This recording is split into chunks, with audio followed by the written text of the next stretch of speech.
তো হ্যালো বন্ধুরা, brave new solder থিয়েটারে রিলিজ হয়ে গেছে। তো এই মুভিটি কেমন হলো, এই মুভির ভিলেন জাস্টিফাই করলো কি করলো না তার স্টোরির সাথে, বা এই মুভিটাকে থিয়েটারে দেখা উচিত কি উচিত না, সেটা অবশ্যই বলবো। এখানে ছোট্ট একটি ব্যাকগ্রাউন্ড নিয়ে আমি চলে এসেছি যে এই মুভিটির বিষয়ে। তো চলো দেখা যাক। এই মূল গল্পই হবে ক্যাপ্টেন আমেরিকা 4 এটাকে বলা হচ্ছে, কিন্তু নতুন ক্যাপ্টেন আমেরিকার সাথে। এটা ক্যাপ্টেন আমেরিকার 4 নম্বর মুভি এবং মার্বেল সিনেমাটিক ইউনিভার্সের 35 নম্বর মুভি। এবার এটা বলার আগে এটাই বলবো যে এই মুভিটিকে বোঝার জন্য তোমাদের 2-3টা মুভি দেখা উচিত। এটা ইটারনালস, ক্যাপ্টেন আমেরিকার সব পার্টসগুলো 1 to 3, the incredible Hulk and Falcon in the winter soldier, পারলে সিভিল ওয়ার, ইনফিনিটি ওয়ার, এগুলো কিছু তোমাদের দেখা উচিত। এবার তোমাদের যদি দেখতেও না ইচ্ছা করে এই মুভিটা, তোমরা যদি ডিরেক্ট দেখেও নাও, এটা একটা নতুনভাবে শুরু হচ্ছে। তো এখানে তোমরা সব কিছু বুঝতেই পারবা, বা এই মুভিতে যেটুকু পাস্টের ডিফারেন্স দেওয়া হচ্ছে সেটাকে ক্লিয়ারেন্সভাবে দেখানো হচ্ছে। এখানে সেই মুভিতে ওই একই গল্প চলে আসে যে আমরা ইটারনালস মুভিতে দেখেছিলাম, যে সেলেস্টিয়াল পৃথিবীর মধ্য থেকে ইন্ডিয়ান ওশানের উপর কিছু বেরোতেই বন্ধ হয়ে যায়, যার কিছু হাতের অংশ এবং যার কিছু মাথার অংশ বেরিয়ে থাকে, এবং সেখান থেকে তারা এক প্রকারের ধাতু পায়। সেটাকে কিছু রসায়ন বা সেটাকে কিছু গবেষণার পর তারা অ্যাডামেন্টিয়াম রূপে পাচ্ছে, যেটা খুবই শক্তিশালী হচ্ছে। আমরা ভাইবেনিয়াম দেখেছিলাম আমাদের ওয়াকান্ডাতে, যেটা সবথেকে মার্বেল সিনেমাটিক ইউনিভার্সের সবথেকে স্ট্রং ধাতু ছিল, এবং এটাকে তার থেকেও স্ট্রং বলা হচ্ছে। তো সাধারণত আমেরিকা, জাপান, ফ্রান্স আর ইন্ডিয়া। এবার ইন্ডিয়ার মধ্যে আমরা অনেক রেফারেন্স পাচ্ছি। আমরা হয়তো সেটাকে মোদি হিসেবেই দেখছি। আমরা দেখতে পাচ্ছি যে সমস্ত প্রেসিডেন্টদের সাথে এখানে আলোচনা হচ্ছে। আমাদের আমেরিকার প্রেসিডেন্টস থার্জিস রোজ, জাপানের প্রেসিডেন্টস, ফ্রান্সের প্রেসিডেন্টস, এবং বিশেষ করে আমাদের ইন্ডিয়ান প্রেসিডেন্ট আমাদের মোদি। কোনোদিনও ভাবিনি মোদিকে মার্বেল সিনেমাটিক ইউনিভার্সে দেখব। এরপরে চলে আসে আমাদের যে ফ্যালকন, যে এখন আপাতত ক্যাপ্টেন আমেরিকা হয়েছে, সে ক্যাপ্টেন আমেরিকাকে জাস্টিফাই করতে পারে কি না। আমাদের স্টিভ রজার্স আমাদের মনে যে জায়গা রাখে, বা স্টিভ রজার্স আমাদের সামনে যে ক্যারেক্টারটাকে প্লে করে, সেটা ফ্যালকন পারছে না। আর এটা যে পারছে না বা সেটা যে করতে পারবে না সেটাও বলবো না, কারণ স্টিভ রজার্সের ওরা অন্যরকম ছিল। স্টিভ রজার্সকে আমরা অন্যভাবে দেখেছি। এবার আমরা ফ্যালকন অ্যান্ড দ্য উইন্টার সোল্ডারে তাকে অনেকবার জাস্টিফাই করতে এবং বেশি এক্সপ্লেনেশনে দেখি। সবসময় একটা এক্সপ্লেনেশন মুডে থাকে, সবসময় এক্সপ্লেন করতে চায়। আমার সিচুয়েশন এই ছিল, সিচুয়েশন ওই ছিল, যেখানে স্টিভ রজার্সকে এক্সপ্লেন করতে হতো না, বা সে এক্সপ্লেন করতে চাইতেও না। সে কিছু একটা করে প্রমাণ করে দিত যে হ্যাঁ, I am the fucking man, not a super heroes like you. Falcon in the winter সোল্ডারে আমরা দেখেছি সে ক্যাপ্টেন আমেরিকার ঢাল নিয়ে অনেক প্র্যাকটিস করছে। সেই প্র্যাকটিসের পর তার পারফরমেন্সটা আমরা এই মুভিতে দেখতে পারি, অবশ্যই দেখতে পারি। আমরা ওই ইন্ডিয়ান ওশানের উপরে ওই ফাইটিং জেটের সাথে ফ্যালকনের যে ফাইট সিকোয়েন্সগুলো আমরা দেখি, সেই মিসাইলগুলোর সাথে যে ফাইট সিকোয়েন্সগুলো দেখি, আমরা বুঝতে পারি যে হ্যাঁ, তার এক্সপিরিয়েন্স এখানে আমরা বুঝতে পারছি, আরও এখনও একটা লং এক্সপিরিয়েন্স হয়ে গেছে। চলে আসি আমরা ভিলেনের দিকে। আর ভিলেনের দিকে যদি আসতে চাই, আমরা ট্রেলারে দেখেছিলাম এই মুভির মেন ভিলেন হবে রেড হাল্ক। বাট এই মুভির মেন ভিলেন রেড হাল্কের নয়, আরও একজন আছে, যেটা মেন প্লট ধরা হচ্ছে প্রত্যেকবারের মতো। এটাই হচ্ছে যে মার্বেল আমাদের টুইস্ট অ্যান্ড প্লট দেওয়ার চেষ্টা করে, কিন্তু এতদিন পর মনে হলো কি সেই টুইস্ট অ্যান্ড প্লট সব কিছু কেমন যেন প্রেডিক্টেবল। হাল্ক থেকে সেই অনেক পুরনো কাস্ট নিয়ে আসা হয়েছে, দ্য লিডার, যার কিছু সিরাম বা কিছু ব্লাড এক্সপেরিমেন্টের সময়, হাল্ক এক্সপেরিমেন্টের সময় তার শরীরেও প্রবেশ করে, যেখান থেকে সে একটা ইন্টেলিজেন্স সুপার পাওয়ার পায়, যেটা ইউজ করে সে রসের পিছনে লেগে যায়, বা রসকে এরকম করে পরিণত করে। কারণ সে যখন সেই জিনিসে পরিণত হয়ে যায়, রস তাকে জেলে বন্দি করে রাখে, তার উপর এক্সপেরিমেন্ট করে, তার ইন্টেলিজেন্স, তার বুদ্ধিমত্তার অনেক ফায়দা ওঠায়, সেটার দ্বারা অনেক মিশন কমপ্লিট করে। তো সেই বদলাটা নেওয়ার জন্যই দ্য লিডার যে ক্যারেক্টারটিকে আছে, যে বা যে ভিলেনটিকে রিপ্রেজেন্টেড করা হচ্ছে এই মুভিতে, সেই বদলা নেয় কীভাবে, যে জিনিসটাকে সে সবথেকে বেশি ঘৃণা করে সেই জিনিসেই তাকে পরিণত করে। হ্যাঁ, হাল্ক তার ক্যারেক্টারটাই কোনো সুপার হিরোকেই পছন্দ করতো না। আমরা ইনফিনিটি ওয়ার যদি দেখি, আমরা এন্ড গেম যদি দেখি, আমরা সিভিল ওয়ার, যেটা মেন থিম আমাদের সিভিল ওয়ারের, যে সুপার হিরো কমিটিটাকে বন্ধ করা, সুপার হিরো জিনিসটাকে বন্ধ করে দেওয়া। কারণ সোকোভিয়াতে যে জিনিসটি হয়েছিল, অনেক লোকের মারা গিয়েছিল। দুনিয়া বাঁচাচ্ছে তো সুপার হিরো ঠিকই, কিন্তু সেই দুনিয়া বাঁচানোর তালে তালে অনেক প্রাণ মারা যাচ্ছে।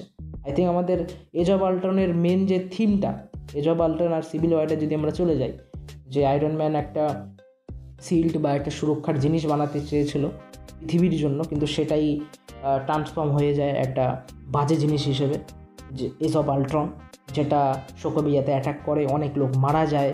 যদিও হিরোরা জেতে, কিন্তু তাদের সেই হিরোরই এক ভুলের জন্য কত লোকের প্রাণ যায়, সেই ব্যাকগ্রাউন্ডটাকে কে দেখাবে? মার্ভেলের যদি আমরা মুভি দেখি, আয়রন ম্যান, থরের, এদিক ওইদিকে আমরা খালি ভিএফএক্স, আমরা খালি সিনেমাটোগ্রাফি এগুলোই দেখতে পারবো। কিন্তু মার্ভেলের এই পার্টটায় বা এই ফেসটা, যেটা ক্যাপ্টেন আমেরিকার ফেস, এখানেই আমরা সাসপেন্স, থ্রিলার, একটা কোশ্চেন মার্ক ওঠে, কে করলো, কেন করলো, কে আছে এর পিছনে, এই জিনিসটাকে আমরা ফিল করতে পারি। আর তার কিছু সেই প্রবলেমের জন্য সে পিল নিত, সো সেই পিলের সাথেই সে কিছু গামা রেডিয়েশনের কিছু মিশিয়ে দেয়, যেটা হাল্কের থাকে আর কি। তো সেখান থেকে সে রেড হাল্কে পরিণত হয়। এবং এখানে আর একটা প্রশ্ন চলে আসে, যে নতুন ক্যারেক্টারকে আমরা যেটা দেখতে পাচ্ছি, বা আমরা নতুন মুখ যেটাকে দেখতে পাচ্ছি ক্যাপ্টেন আমেরিকা ব্রেভ নিউ ওয়ার্ল্ডে, আবার একে আমরা রসও বলছি, এখানে অনেকে কনফিউজ হচ্ছে। আই থিঙ্ক আমি এটা আগের ভিডিওতেও বলেছিলাম। আমাদের থাদেস রস যে প্লে করছিল উইলিয়াম হার্ট, তিনি 2022-এ মারা যান, যাকে আমরা এতদিন ধরে দেখে যাচ্ছি দ্য হাল্ক থেকে civil war, infinity war, endgame. তো তিনি 2022 সালে মারা যায়। তো সেই অ্যাক্টরটারকেই রিপ্লেস করে এই অ্যাক্টরটার সাথে। চলে আসি আমরা মুভির কিছু ইমোশন নিয়ে, এটাকে আমাদের ইমোশন কানেক্ট করে না। মার্বেল মানেই আমাদের কাছে ইমোশন। এবার এই মুভিটা কি ইমোশন প্লে করে কি করে না? এবার বলতে গেলে এই মুভিতে ইমোশন সেরকম একেবারেই প্লে করে না, মুভিতে জাস্টিফাই হয় না কোনো কিছু। মনে হয় যে হ্যাঁ, আমাদের যে নতুন ফ্যালকন যে ক্যাপ্টেন আমেরিকা হয়েছে, আই মিন স্যাম উইলিয়ামসন, তাকে আরেকটু বিল্ড আপ দিতে হবে ক্যারেক্টারের, বা আরেকটু সে ডিজার্ভ করে, কারণ সে সেটার জন্য সব কিছু করছে, সে সেই ঢালটার জন্য সব কিছু করছে, সে সেই আমেরিকার জন্য সব কিছু করছে। তো তার জন্য একটা বিল্ড আপ অবশ্যই প্রয়োজন, এবং সেটা হয়তো সামনে তিনি রেখেছেন, এবং দেখা যাচ্ছে যে হ্যাঁ, সে আস্তে আস্তে সেই পথে বা আস্তে আস্তে সেই লেভেলে উঠছে, যে হ্যাঁ, ফিউচারে গিয়ে সে অ্যাভেঞ্জারকেও লিড করবে, এরকম আমরা দেখতে পারবো। আমরা এই মুভিতে বাকি কেউ দেখতে পারি, বাকিরও একটা ক্যামিও আমরা দেখতে পারি। জানি না সেটা কেন করেছে, সেটা না আনলেও হতো, বা সেই ক্যামিওটাকে যদি একটু লাস্টের ফাইট সিকোয়েন্সে এরকম একটা সিন দেখানো হতো, আমাদের দেখতে অবশ্যই মজা আসে। লাস্টের ক্লাইম্যাক্স সিনে যে সামনে একটা মনস্টার আছে, রেড হাল্ক মনস্টার, আর সামনে সিরামও নেয়নি এরকম একটা ক্যাপ্টেন আমেরিকা, নর্মাল ম্যান, কিছু টেকনোলজির সাহায্যে বা টেকনোলজির সাথে। তো তখন আমাদের দেখতেও একটা প্রশ্ন চলে আসে যে কে জিতবে, বা কেউ মেরে ফেলবে, কে মরবে না মরবে, এরকম একটা প্রশ্ন চলে আসে। তো এরকম যদি কিছু একটা সিন করা হতো, যে হ্যাঁ, তাদের মধ্যে ফাইট হচ্ছে, ফ্যালকন পেরে উঠছে না, আই মিন আমাদের নতুন ক্যাপ্টেন আমেরিকা পেরে উঠছে না, দেন তখন সেখানে বাকির এন্ট্রি হয় সেমভাবে ঢাল্ক নিয়ে, যেখানে থরকে মারছিল ইনফিনিটি ওয়ারে, এবং ক্যাপ্টেন আমেরিকা মিওনির দিয়ে থ্যানোসকে কনফিউজ করে দেয়, যে আমি তো থরকে মারছি, তো মিওনিসকে মারলো। আমরা অডিয়েন্সরাও সেরকম কনফিউজ হয়ে যাই, কিন্তু আমরা প্রেডিক্ট করতে পারি যে হ্যাঁ, সেটা ক্যাপ্টেন আমেরিকা। তো এখানেও যদি কিছু একটা হতো, যে হাল্ক ফ্যালকনকে দাবিয়ে ধরেছে বা ঠেসে ধরেছে, এবং পাশ থেকে আর একজনকে ঢাল মারলো ভাই, আর তখন যদি বাকিকে দেখানো হতো স্ক্রিনে, তো আই থিঙ্ক হয়তো তাহলে এই মুভিটাতে থিয়েটারে একটা লাফানোর মোমেন্ট হতো। এবার আমি বলবো না যে একেবারে খারাপ মুভি, এরকম কোনো বোরিং হলো, কারণ এটা ক্যাপ্টেন আমেরিকার মুভি, এখানে ওই পলিটিক্স, এখানে হালকা সাসপেন্স, এগুলোই চলে। এখানে অতটা ওই ইনফিনিটি ওয়ার লাইক বা এন্ড গেমের মতো অত লাফালাফি বা ওরকম কোনো মোমেন্টাম থাকে না। তারপরে আমরা একটা ক্যারেক্টার দেখতে পারি সাইড উইন্টার, যাকে প্লে করছে জিয়ান কার্লো এসপোসিতো, যাকে আমরা the breaking bad, the boys এরকম শোতেও দেখেছি, এবং সেই দুটো শোতে সে খুবই ফেমাস।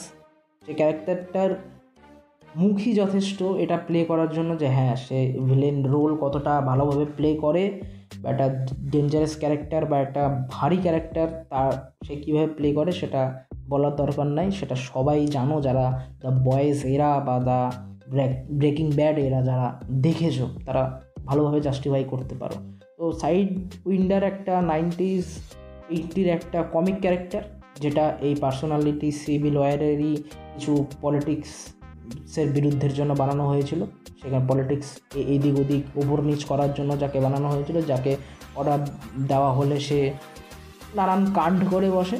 তো সেই ক্যারেক্টারটাকে দেখতে পারি এবং এখানে তার মানে গুরুত্বটা কতটা ভারী সেটা বোঝাই যায়। যেখানে আমরা রেড হাল্ক বা অন্য কিছুতেও আমরা ফ্যালকনকে অতটাভাবেও হিমশিম না খেতে দেখলেও তার সাথে যেটা একটা ফাইট সিকোয়েন্স থাকে রোডের মধ্যে, সেখানে আমরা ফ্যালকনকে একটা হিমশিম খেয়ে যেতে দেখতে পারি। কি তারপরে এই মুভির এটাই গল্প ছিল যে ক্যাপ্টেন আমেরিকা ফ্যালকন আমেরিকার জন্য কিছু একটা নতুনভাবে করতে যাচ্ছে, আমেরিকার সমস্ত কিছু দায়িত্ব নিচ্ছে, কি প্রবলেম হচ্ছে না হচ্ছে, অ্যাডামেন্টিয়াম নিয়ে 2-3টে দেশের মধ্যে কিছু সংলাপ চলছে এবং যে লিডার যে আছে তার কিছু পার্সোনাল সে বদলার জন্য থাদেস রসকে হালকে পরিণত করে দিল। কিন্তু সেই ফ্যালকন লাস্টে গিয়ে তাকে ইমোশনাল টাচ দিল তার মেয়ের জন্য, তার বেটির কথা বলে যে তুমি তোমার বেটির জন্য চেঞ্জ হও, এবং সেটা কাজও করে, সে নর্মাল হয়ে যায়, এটা আমরা দেখতে পারি। এবং সে এবার প্রেসিডেন্ট থেকে অবসর নেয় এবং তাকে আমরা সেই জেলে দেখতে পারি যেটা আমরা সিভিল ওয়ারের লাস্টের দিকে আমরা দেখেছিলাম আয়রন ম্যান যেখানে গিয়ে অ্যান্টম্যান বা আদার্স ফ্যালকনদের সাথে কথা বলে ক্যাপ্টেন আমেরিকার আর বাকি লোকেশন দেখেছিল, আমরা সেই জেলেই দেখতে পারি। এবার একটা ইন্টারেস্টিং থিং, সেখানে থাদেস রস এক সময় ফ্যালকনকে সেই জেলের মধ্যে আটকে রেখেছিল, আজ ফ্যালকন থাদেস রসকে জেলের মধ্যে দেখছে। এবার চলে আসি পোস্ট ক্রেডিট সিনে, যে পোস্ট ক্রেডিট সিনেও আমরা দেখতে পারি সেই জেলের মধ্যে লিডারকে রাখা হয়েছে এবং লিডার ফ্যালকনকে বলছে যে আমাকে তো না হয় এইবার আটকে নিলি, এবার অন্যদেরকে কিভাবে আটকাবি, অন্যরা তো আরও সুপার হিরোস আছে, আরও সুপার ভেরিয়েন্ট আছে, তাদেরকে কিভাবে আটকাবি। রিভার্সে আরও অনেক ক্যারেক্টার্স রয়েছে যাদের অ্যাপিয়ারেন্স মেন এই ইউনিভার্সে হতে পারে, যেটা সে তার ইন্টেলিজেন্স দিয়ে ভেবেছে বা থটস করেছে বা থ্রু আউট করেছে কিছু একটা, যেটা আমরা পরে এক্সপ্লেনেশন ভালোভাবে পাবো। তারা যদি চলে আসে তখন কী করবে। এই মুভির পোস্ট ক্রেডিট সিনও অতটা স্পেশাল কিছু মনে হয় না, এই মুভির ক্যামিও অতটা কিছু স্পেশাল মনে হয় না, আর এই মুভির সেই স্টোরিও সেরকম স্পেশাল কিছু মনে হয় না। কিন্তু একদিক থেকে আমরা বলতেও পারবো না এই মুভি খুব খারাপ। এখন যেহেতু অ্যাভেঞ্জার্স আবার রিবিল্ড চলছে ডুমডের জন্য, সিক্রেট ওয়ার্সের জন্য, তো মার্ভেলস মুভি লাইকস এরকমই হবে এখন। তো এটাই, তোমরা যদি মুভি দেখে থাকো তো তোমাদের ছোট্ট রিভিউ তোমরা কমেন্ট বক্সে অবশ্যই জানাও, আর যদি মুভি না দেখে থাকো তো অবশ্যই যাও। আর যদিও মার্ভেল ফ্যান্সদের এটা কোশ্চেন করতে হয় না যে মুভি দেখতে যাবে কি যাবে না, যারা ডাই হার্ড মার্ভেল ফ্যান তারা মুভি ভালো হোক কি না হোক তারা অবশ্যই চলে যায়। এরপর থান্ডারবোল্টস আছে, এবার থান্ডারবোল্টস কি কেমন করবে সেটা জানি না, আশা করছি থান্ডারবোল্টস তো অন্তত ভালো হবে। সেটার হালকা রিভিউ বা হালকা এক্সপ্লেনেশন আমি করেছি, উপর আই বাটনে মেনশন করে দিচ্ছি, সেটা অবশ্যই তোমরা দেখো, সেটাকে অবশ্যই চেক আউট করো। আর এই চ্যানেলে যদি নতুন হয়ে থাকো চ্যানেলটাকে সাবস্ক্রাইব করো, ভিডিওটাকে ভালো লাগলে মার্ভেলস ফ্যানদের সাথে শেয়ার করে দাও, আর বড় কমেন্ট করে দাও, আর চ্যানেল নতুন থাকলে জুড়ে যাও। আর ততক্ষণ কি দেখতে থাকো শুভ রিভিউ।